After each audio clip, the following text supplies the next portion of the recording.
We're listening to Throne of Thanatos and we are Pain! Hey, let's go! Visa Papaya!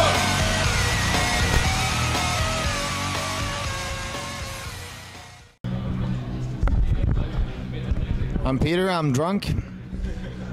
I'm Johan, I play the bass.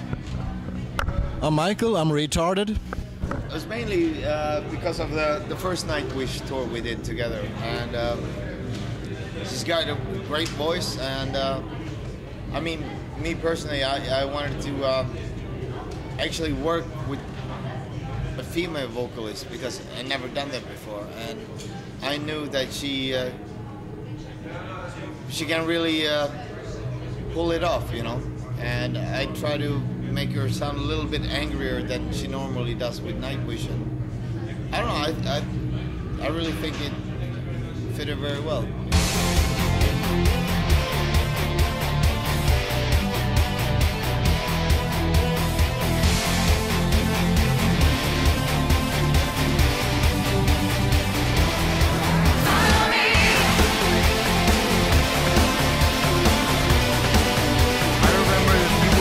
About it when we did a Dancing with the Dead album, that you wanted to bring a female voice on the album. Yeah, on the same old song. You wanted to bring a female voice. No, on actually, the that album. was Taria that I wanted her to sing the the melody. So I think it has been an idea that has been in the back of your head. You're right. I didn't remember that, but now when you say it, I remember it. Because I actually asked our today's manager, that's also a Nightwish manager, like on the Dancing with the Dead album, if she wanted to do just the melody, no words, just singing the melody, you know, with an opera thing. And I guess they were so busy, or they thought it would suck or something, I don't know. But they didn't do it though, but now you're right, yeah. Point for myself as a creator of whatever I'm creating, you know, so now it feels more like maybe let some people in, you know. In the beginning it was always my baby and just going like, this is what I want to do, and you know, do it my way, because, you know, with Hypocrisy we're always been more members than contributing to writing and recording and stuff like that, you know. With the Pain thing, it was just really me just closing the door in the studio and just fucking around, and then one day just go, okay, this is the new album. That was the whole point. But nowadays it's a little bit more open for me, I think. What?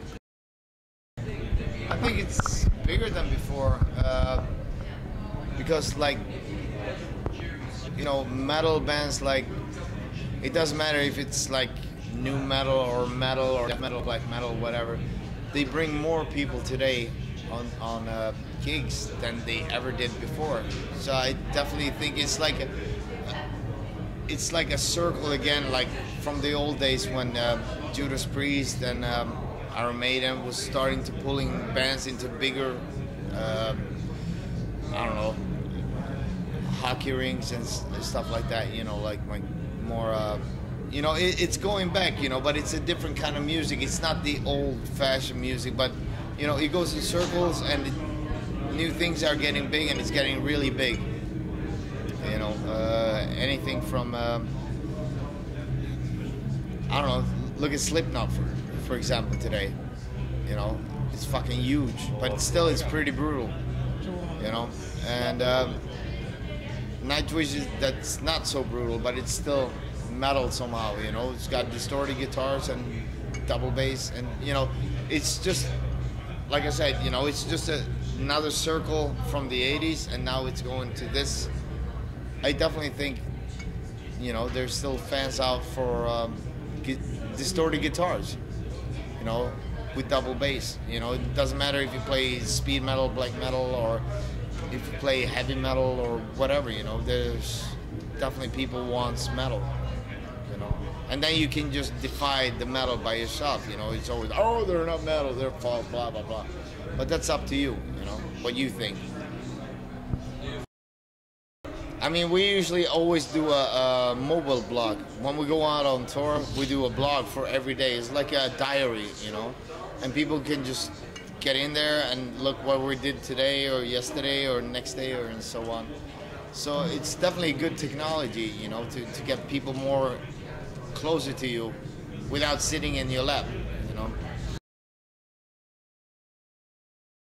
Metal is not in the risk zone, I think, you know. It's more like the commercial stuff, you know, that, you know, anything from Britney Spears to, yeah, the more top 40 stuff. I think that's the biggest problem. You know, of course, no one wants to work for free, you know. If you go to work every day and then someone steals your money, you know, of course that feels like shit, you know, but you just have to get into the system to the future, you know, and that's how it is. For the next year.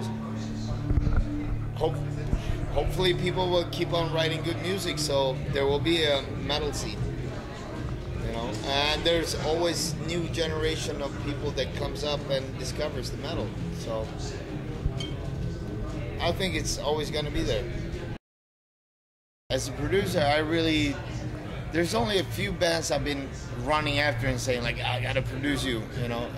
Usually most of the stuff ask me if I want to produce, and I've been lucky enough to have good bands to record, you know. And how do you do to do every this work, the band, the produce, everything, your family? It's a busy life. I mean, you know, when you do your own stuff, it's hell. You know, when you're doing someone else, when the band comes in with their finished stuff and they wrote all the songs and now let's make the album, it's much easier than when you're just sitting by yourself, just going like banana, you know. Then it's different because that tears a lot on you, you know, when you do your own stuff because you really don't know what you want to do. So it's easier to do other bands than doing your own stuff.